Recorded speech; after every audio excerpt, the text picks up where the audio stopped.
سمجھ میں آ گیا الرحمن علم القرآن، جس نے اتنی شدید محبت کی، اتنا مکمل خیال کیا کہ اس نے اس مکمل خیال اور شدید محبت کے ناطے قرآن سکھایا.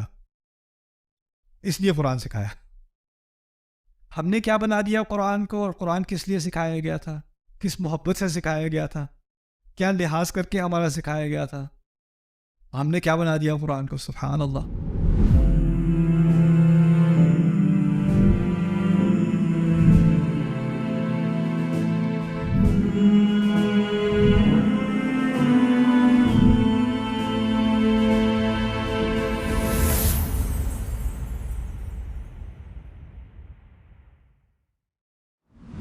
تو یہ ہو گیا تھوڑی سی بات الرحمن الرحیم کے بارے میں. اچھا، لیکن ایک کنفیوژن بھی آ گئی، وہ بھی سمجھ لیں.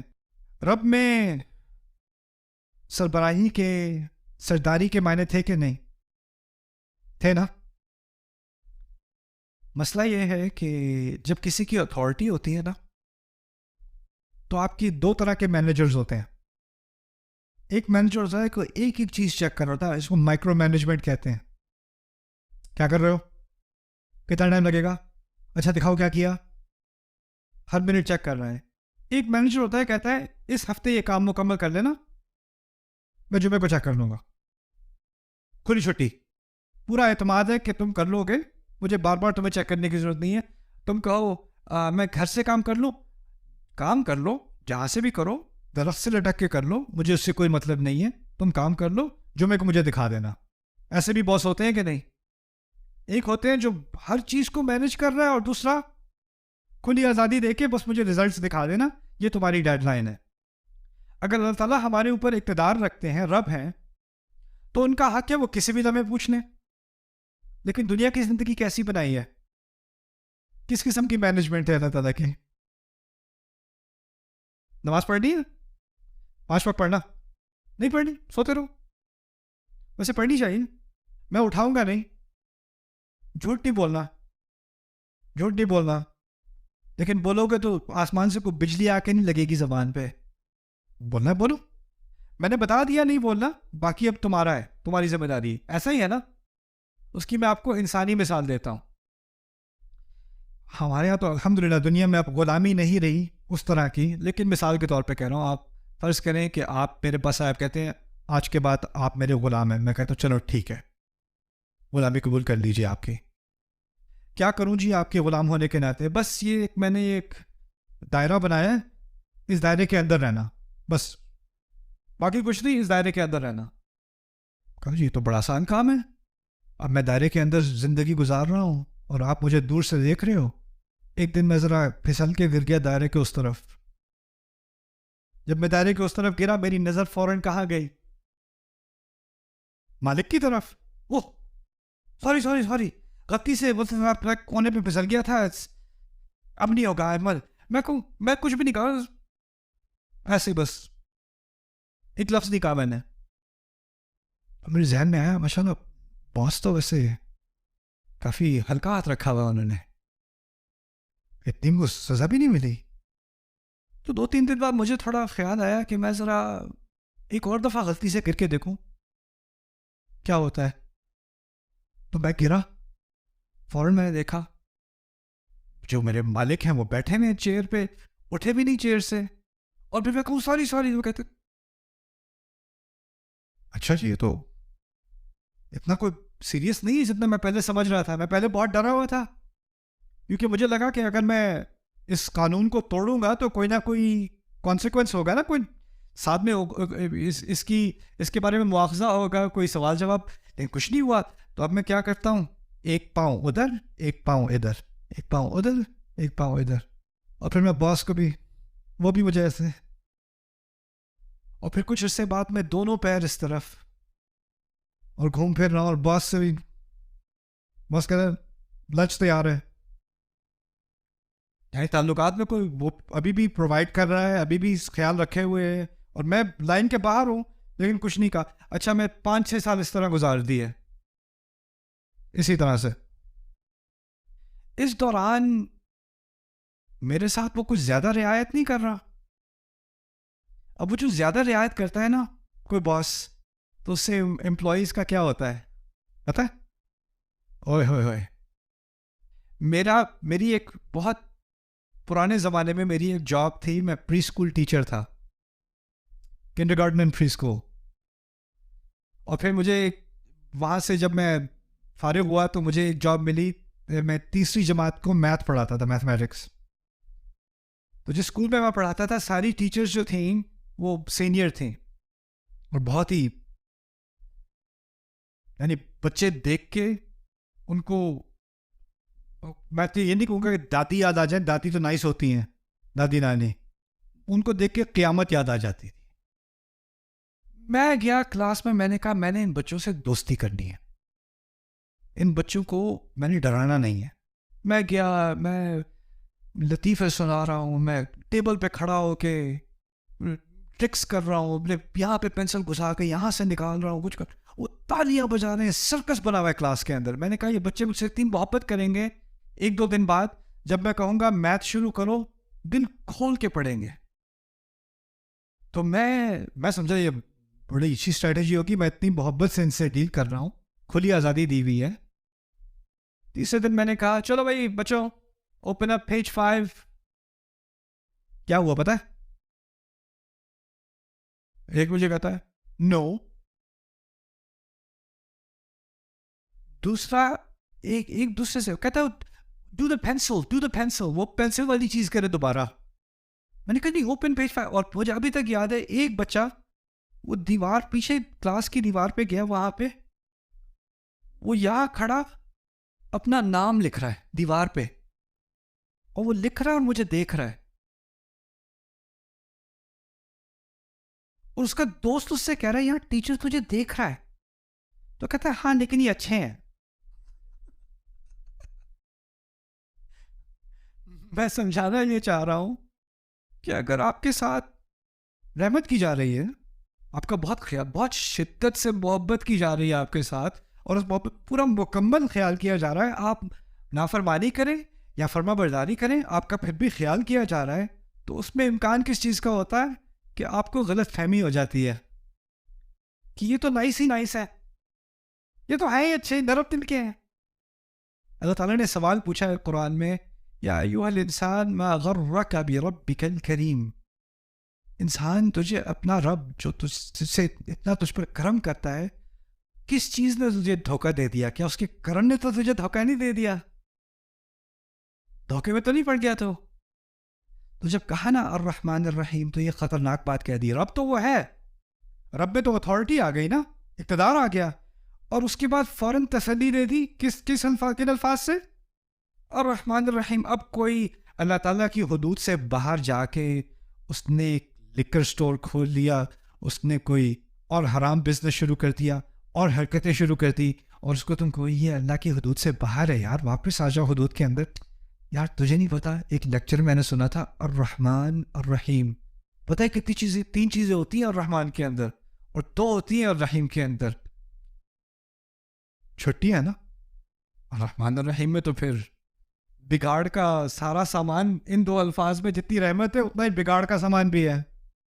لیکن فاتحہ میں جو بنیادی رشتہ ہے نا میرا اللہ تعالیٰ کے ساتھ، اس کو صحیح یعنی میزان پر قائم کیا گیا ہے. تو فوراً الرحمن الرحیم کے بعد کیا بات کی؟ مالک یوم الدین. فوراً سیدھا ہو گیا بندہ. میں نے کہا تھا نا میں اپنے مالک سے فینس کے باہر میں 5 سال اسی طرح چھٹی گزاری. 5 سال بعد مالک مجھے بلاتا ہے، کہتا ہے یہ جو تم باہر کھڑے ہوئے ہو نا، ہاں مجھے پتا ہے، وہ ایک دفعہ میں آپ نے کہا تھا، لیکن یاد ہے مجھے وہ بھی کیا دن تھے. کہتے میں نے ویسے اس دن سے ریکارڈ رکھا ہوا ہے کہ تم کتنی دفعہ باہر گئے تھے، یہ ریکارڈ ہے تمہارا، اور آج تمہیں اس سب کی اکٹھی سزا ملے گی. اب بات سمجھ میں آ رہی ہے مالک یوم الدین کیا ہوتا ہے؟ انسان سمجھتا ہے کہ اس کی کھلی چھٹی ہے، لیکن بعد میں آگے جا کے فوراً پکڑ ہو رہی ہے نا. اب یہ ایک عجیب صورت ہے اللہ تعالیٰ کی. اس کے بارے میں جتنا کہوں کم ہے. آج سیشن ختم ہونے سے پہلے 2 باتیں میں آپ کے سامنے رکھوں گا، مالک یوم الدین کے بارے میں اور ابھی جو کچھ پڑھا ہے اس کے بارے میں. دو لفظ جو ہیں وہ ایک دوسرے سے بہت قریب ہیں اس صورت میں، ایک رب اور ایک مالک، ہے نا؟ ایک رب اور ایک مالک، اور ان دونوں کے درمیان دو الفاظ ہیں، ایک طرف رب ہے ایک طرف مالک ہے، اور درمیان میں دو کون سے لفظ ہیں؟ الرحمن الرحیم۔ اب ان دونوں لفظ کے بارے میں سوچیں، ان میں سے ایک عارضی اور ایک مستقل ہے۔ عارضی والا کون سا تھا؟ الرحمن، اور مستقل والا کون سا ہے؟ اب یہ عجیب کلام دیکھیں اللہ کا، رب العالمین اس زندگی کے بارے میں تھی وہ بات، یا اگلی زندگی کے بارے میں؟ رب العالمین اس زندگی کے بارے میں، اور اس سے قریب ترین لفظ ہے الرحمن جو اس زندگی کے بارے میں ہے۔ مالک کا لفظ استعمال ہو رہا ہے کس زندگی کے بارے میں، اور اس کے قریب ترین لفظ کون سا ہے؟ الرحیم، جو ہمیشہ والی رحمت، اس سے قریب ترین۔ کیا عجیب کلام ہے، کیا ترتیب ہے اس کلام کی! رب العالمین الرحمن الرحیم مالک۔ اچھا، شروع ربوبیت سے رب، انتہا مالک سے، اور درمیان میں دونوں کے کیا؟ رحمت۔ یعنی یہ کبھی مت سمجھنا کہ وہ تمہارا، یہ کبھی مت بھولنا کہ وہ تمہارا رب ہے اور تمہارا مالک ہے، لیکن ان دونوں الفاظ سے ڈر لگنے لگتا ہے۔ لیکن جب ڈر نہ لگنے لگے تو اس جتنا گہرائی میں اس رشتے کے درمیان میں پہنچو گے تو کیا ملے گا تمہیں؟ رحمت ملے گی۔ اس کے باہر اتھارٹی ہے اور اندر محبت ہے۔ رب، مالک، رحمہ، عجیب۔ الحمدللہ رب العالمین الرحمن الرحیم مالک یوم الدین۔ اب جلدی سے ان 3 آیات کو میں کم از کم آج مکمل کرنا چاہ رہا ہوں، تو مالک یوم الدین کے بارے میں کچھ چیزیں میں آپ کے سامنے رکھ دوں۔ یہ بہت آسان ہے سمجھنا۔ دین سے شروع بات کرتے ہیں۔ دین عربی میں کہتے ہیں فیصلے کو۔ دین عربی میں اس کو بھی کہتے ہیں کسی سے آپ کا معاملہ ہو رہا ہونا اور اس معاملے کو مکمل کیا جائے، میرا معاملہ طے ہو گیا، اس کو بھی دین کہا جاتا ہے۔ کما تدین تدان، جیسے تم دوسرے سے معاملہ کرو گے ویسا تمہارے ساتھ معاملہ کیا جائے گا، یہ عربی کی کہاوت ہے۔ اچھا، اگر شدید محبت کا ذکر ہے الرحمن الرحیم میں تو اس کا متضاد کیا ہونا چاہیے؟ نفرت، عذاب۔ اگر ایک طرف محبت ہے تو اس کا متضاد عذاب ہونا چاہیے، لیکن اس کے متضاد میں دین کا لفظ استعمال کیا ہے، اور دین کیا ہے؟ انصاف، فیصلہ، اور فیصلے سے کیا، کس چیز کی طرف اشارہ ہو رہا ہے؟ انصاف کی طرف۔ تو اگر آپ اس طرح سمجھ لیں کہ جو محبت ہے وہ پازیٹیو ہے، مثبت ہے، اور نفرت کیا ہے؟ منفی ہے، تو عدل کہاں پہ ہوگا؟ انصاف کہاں پہ ہوگا؟ صفر، نہ محبت نہ نفرت۔ اللہ تعالیٰ نے اس کی اتنی عظیم رحمت ہے، اس نے نفرت کا، عذاب کا، غصے کا ذکر بھی نہیں کیا، منفی کا ذکر بھی نہیں کیا۔ اگر یہ پورا چارٹ ہوتا نا تو ایک طرف پازیٹیو میں الرحمن الرحیم ہوتا اور دوسری طرف عزیز الانتقام ہوتا، المعذب کچھ ہوتا، لیکن وہاں بھی صفر تک لے کے منفی تک نہیں لے کے گئے، صرف دین کی بات کی، یعنی انصاف کی بات کی۔ اور یہ کیونکہ اصل چیز جس سے ہمیں ڈرنا ہے نا وہ عذاب نہیں ہے۔ فاتحہ کے مطابق اصل چیز جس سے ڈرایا جا رہا ہے وہ انصاف ہے، انہ من سئل یوم القیامۃ فقد ہلک۔ ایک روایت میں آتا ہے جس سے اس دن ایک سوال بھی پوچھ لیا گیا وہ تو برباد ہو گیا۔ اللہ تعالیٰ کی رحمت اس دن پتہ ہے کیا ہے؟ کچھ لوگ ہوں گے جن کی کتاب ان کے سیدھے ہاتھ میں ہوگی، اللہ تعالیٰ نے فرمایا ہے، اللہ تعالیٰ ہم سب کو اس میں شامل کرے۔ اچھا، جس کی کتاب اس کی سیدھے ہاتھ میں ہے نا، اس کے بارے میں کیا کہا ہے کہ وہ سیکیورٹی گیٹ پہ پہنچتا ہے اور وہاں اللہ تعالیٰ نے کہا ہے فَسَوْفَ يُحَاسَبُ حِسَابًا يَسِيرًا، اس کے ساتھ آسان حساب کیا جائے گا۔ آسان حساب سے مراد روایات سے ملتا ہے کہ فرشتے کتاب کھولیں گے بھی نہیں، گزرنے دیں گے، جی ہمیں بتایا آپ جائیں، کیونکہ آپ کے کون سے ہاتھ میں کتاب ہے؟ اب آپ نروس، آپ کے ہاتھ میں تو کتاب ہے، لیکن آپ کہیں اگر آپ یہ پیج 130 پہ جائیں تو اس میں ایک حج ہے، وہ ضرور دیکھ لینا۔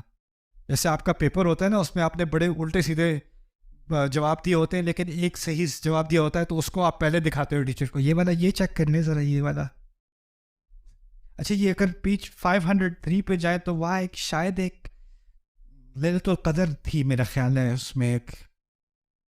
تو آپ لیکن وہ فرشتے کیا کہہ رہے ہیں؟ آپ چاہو آپ کی خیر ہے نکلو کوئی بات نہیں.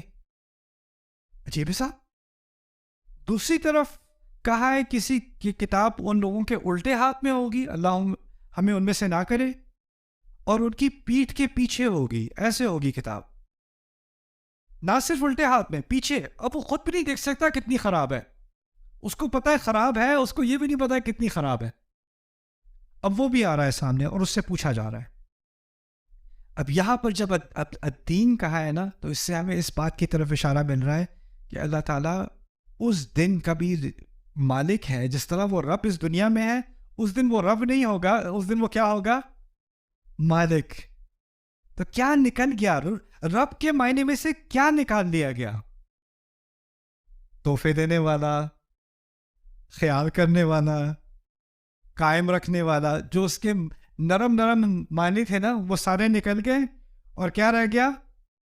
مالک. اس دن تو اتھارٹی ہوگی، یا تو رحمت ہوگی یا پھر یہ. اور اگر آپ اس طرح بھی سمجھ لیں کہ رب کے اندر دو پہلو ہیں، ایک محبت والا پہلو بھی ہے رب کے اندر، اور ایک اقتدار والا بھی ہے. تو رب کے اندر وہ جو محبت والا پہلو ہے نا، وہ الرحمن الرحیم میں سامنے آ گیا. اور رب کے اندر جو اقتدار والا پہلو ہے وہ کہا؟ مالک یوم الدین میں سامنے آ گیا. ان تینوں الفاظ کا آپس میں ایک جوڑ بن گیا. آخری چیز ہے، اور دو چیزیں. یوم کسے کہتے ہیں؟ اوکے. اللہ تعالیٰ نے اپنے بارے میں ایسی بات کی ہے جو کبھی کوئی اپنے بارے میں یا کسی اور کے بارے میں کہہ ہی نہیں سکتا. فرماتے ہیں دن کا مالک. دیکھیں، آپ کسی پراپرٹی کے مالک ہو سکتے ہو، کسی بکری کے مالک ہو سکتے ہو، کسی کمپیوٹر کے مالک ہو سکتے ہو، لیکن آپ ایک منٹ کے مالک نہیں ہو سکتے. آپ ایک سیکنڈ کے مالک نہیں ہو سکتے. وقت کی ملکیت ممکن نہیں ہے. ایک چیز ہے جو آپ جو بھی کرو، جتنا بھی پیسہ آ جائے، جتنا بھی اقتدار آ جائے، ایک چیز ہے جو آپ کبھی بھی اون نہیں کر سکتے. وہ کیا ہے؟ وقت. اور وہاں اس نے اس ایک چیز کی ملکیت اپنے سامنے ثابت کی ہے، مالکی یوم. اور اس سے بہت عظیم بات سامنے آ گئی. اگر میں کہوں کہ یہاں پر ایک تھیلا ہو، اور میں کہوں یہ تھیلا میرا ہے، یہ تھیلا میرا ہے، یا یہ بیگ میرا ہے، تو اس بیگ کے اندر جو کچھ بھی ہے وہ بھی کس کا ہے؟ میرا ہی ہوا نا. اگر اللہ اس دن کا مالک ہے تو کیا بات نکلی؟ اس دن کے اندر جو کچھ بھی ہو رہا ہے اس سب کا وہ مالک ہے. اس سب کو ایکسپلین کرنے میں باقی قرآن ہے، لیکن وہ پوری بات ایک ہی محاورے میں شامل ہو گئی جب کہا مالک یوم الدین. سبحان اللہ. یعنی بہت تھوڑے الفاظ ہیں فاتحہ میں، لیکن پوری کائنات ان کے اندر مضمر ہے. آخری بات اس کے مالک کے بارے میں سمجھتے ہیں. مالک اصل میں دو قراءات ہیں ہمارے نبی سے مروی صلی اللہ علیہ وسلم. مالک بھی پڑھا کرتے تھے اور ملک بھی پڑھا کرتے تھے. مالک اور کیا؟ ملک. مالک کے معنی اردو میں جیسے ہیں ویسے عربی میں ہیں. مالک گاڑی کا مالک، بکری کا مالک، ٹھیک ہے، مالک. ملک کسے کہتے ہیں پتہ ہے؟ بادشاہ کو. تو ایک طرف مالک، دوسری طرف بادشاہ، اور دونوں کے معنی یہاں ضروری ہیں. سمجھ لیں کیوں. بادشاہ جو، میں یہ نہیں کہوں گا کہ میں میری یہ جوتے ہیں، میں یہ نہیں کہوں گا میں اس جوتے کا بادشاہ ہوں. میں کیا کہوں گا؟ میں جوتے کا مالک ہوں. میں گھر کا بادشاہ ہوں یا مالک ہوں؟ مالک. میں کمپیوٹر کا بادشاہ ہوں، مالک ہوں، مالک. لیکن اگر کوئی کسی کے پاس پورا آئی لینڈ ہو یا پورا ملک ہو، وہ کہے میں اس آئی لینڈ کا کیا ہوں؟ کیا بات سامنے آ رہی ہے؟ بادشاہ ہوتے ہیں بڑی سلطنت کے، اور مالک ہوتے ہیں چھوٹی چیزوں کے. جو بمقابل چھوٹی چیز ہوتی ہے اس کے لیے مالک ہوتا ہے، جو بڑی ہوتی ہے اس کے لیے کیا ہوتا ہے؟ بادشاہ. اب ایک اور فرق بھی سمجھ لیں. اگر وہ کسی ملک کا بادشاہ ہے، کیا تمام چھوٹی چیزیں جو اس کی سلطنت میں ہو رہی ہیں اس میں اس کی نظر ہے؟ ہر بات پہ، ہر کام پہ، ہر کسی کے سونے پہ، ہر کسی کے اٹھنے پہ، کیا وہ ہر چیز کو کنٹرول کر سکتا ہے؟ آپ کی کمپنی ہے، آپ کی اپنی کمپنی ہے، آپ کے 50 ملازم ہیں، کیا آپ ہر ملازم کی ہر پرفارمنس کو، اس کی ہر بات کو، اس کے ہر ایکشن کو کنٹرول کر سکتے ہو کہ نہیں؟ جتنا آپ کا کنٹرول بڑھتا ہے نا، جتنی سلطنت بڑھتی ہے، اتنا آپ کا چھوٹی چھوٹی چیزوں پر کنٹرول کم ہوتا چلا جاتا ہے. ایسا ہی ہے نا؟ آپ کو کسی اور کو مینجمنٹ دینی پڑتی ہے. چھوٹے کام میں نہیں کر سکتا، اب میرے پاس بڑے کام آ گئے ہیں، اب میں چھوٹی چیز کو ہینڈل نہیں کر سکتا. مالک کا کیا ہے؟ اگر میں کمپیوٹر کا مالک ہوں تو اس کی ریپیئر میں خود کروں گا. میں گھر کا مالک ہوں تو اس کا دروازہ میں خود فکس کروں گا. اگر میں ایک ملک کا بادشاہ ہوں، دروازہ میں خود فکس نہیں کروں گا، مجھے تو پتا بھی نہیں دروازہ خراب ہے. بڑی چیزوں کے لیے بادشاہ، چھوٹی چیزوں کے لیے کیا؟ مالک. اب قیامت کے دن میں 2 طرح کے کام ہو رہے ہیں. قیامت کے دن میں سورج اور چاند ایک دوسرے میں ٹکرا رہے ہیں. قیامت کے دن میں دنیا پھیلائی جا رہی ہے. قیامت کے دن میں ساری انسانیت کو قبروں سے نکالا جا رہا ہے. قیامت کے دن میں آسمان پھٹ کے کھل رہا ہے. قیامت کے دن میں سارے فرشتے اتر رہے ہیں. یہ تو بادشاہ کا کام ہے، یہ بڑا کام ہے. لیکن قیامت کے دن ایک ایک عمل کا جائزہ لیا جا رہا ہے کہ نہیں؟ لا یغادر صغیرۃ ولا کبیرۃ. یہ بادشاہ کا کام نہیں ہے، یہ کس کا کام ہے؟ مالک کا کام ہے. رسول صلی اللہ علیہ وسلم نے یہ آیت 2 طرح پڑھی، کیونکہ اس دن کچھ چیزیں مالک سے متعلق ہیں اور کچھ چیزیں ملک سے متعلق ہیں. سمجھ میں آئی بات؟ اور دونوں کو شامل کر دیا مالک یوم الدین میں. آپ کے جانے سے پہلے ہم نے 3 آیات کا مطالعہ کیا ہے اس وقت تھوڑا سا. الحمدللہ رب العالمین، الرحمن الرحیم اور مالک یوم الدین. میرے نزدیک قرآن میں اللہ تعالیٰ کا سب سے جامع تعارف، اگر کوئی غیر مسلم ہو وہ پوچھے تم کس خدا کی عبادت کرتے ہو، تمہارا اسلام کا خدا کون ہے، اس کی سب سے جامع تعریف بس یہی 3 آیات ہیں. الحمدللہ رب العالمین، الرحمن الرحیم، مالک یوم الدین. پہلی چیز جو وہ خدا خود چاہتا ہے کہ تم جانو، جس کے بارے میں ہم بات کرنے لگے ہیں، وہ حمد کا مستحق ہے. اس کا نام اللہ ہے. اس سے رشتہ تمہارا رب کا ہے، اور صرف تمہارا ہی نہیں، تمام سوسائٹیز کا، تمام انسانیت کا، ازل سے ابد تک، العالمین. اور اس کو تم سے ایسی شدید محبت ہے کہ جس کا تم اندازہ نہیں کر سکتے. اور یہ بھی تمہارے ہاتھ میں ہے کہ وہ محبت تمہارے لیے ہمیشہ کے لیے رہے، الرحیم. لیکن اگر تم نے اس محبت کا فائدہ اٹھانے کی کوشش کی تو یہ جان لو کہ آج نہیں تو کل نہیں، ایک دن آ رہا ہے، ایک کل آنے والا ہے جس میں پھر پورا حساب لیا جائے گا. اور ایک بڑی چیزیں ہوں گی اور چھوٹی چیز تک حساب لیا جائے گا. مالک یوم الدین. ایک پوری بیلنس پکچر آ گئی میرے سامنے، ایک پوری تصویر آ گئی جس میں نہ اس طرف میں صرف اللہ تعالیٰ سے ڈروں، یا اس طرف میں صرف اللہ تعالیٰ کی طرف سے مطمئن ہو جاؤں اور مجھے کوئی فکر ہی نہ رہے. دونوں کے درمیان میں ایک مکمل بیلنس یہ آ گیا. یہ بات آ گئی ابھی تک فاتحہ میں. اور اس کے بعد جہاں سے ہم کل بات شروع کریں گے انشاءاللہ، وہ ہوگی کہ اگر یہ کوئی بات سن لے تو وہ کس نتیجے پہ پہنچے گا. یعنی اس ساری بات کا، ٹھیک ہے آپ نے یہ باتیں سیکھ لی اللہ کے بارے میں، سو واٹ، پھر کیا؟